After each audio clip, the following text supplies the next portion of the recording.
Hey guys, welcome back to our channel Take Tube. Today in this video I'm going to show you guys how you can change Netflix plan.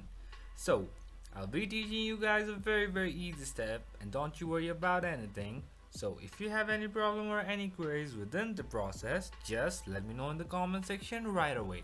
And now without any delay, let's just get started. So firstly, what you need to do is just go to your Netflix app and then log in with your account, and then choose the profile you use, and now you'll be over here like this. And now from here, what you need to do is just go to your top right corner where you'll find this three dot. Just go over here and then go to settings, and from here just go to account details, which is just below account, and then you'll be in a web browser with Netflix account like this. And now from here, what you need to do is you'll be seeing this option, change plan.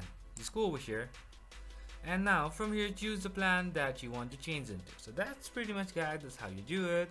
I hope this video is helpful for you guys. So thank you for watching our video, guys. If you like our video, please leave a like and do not forget to subscribe our channel, and also hit the bell icon so you never miss an update from us.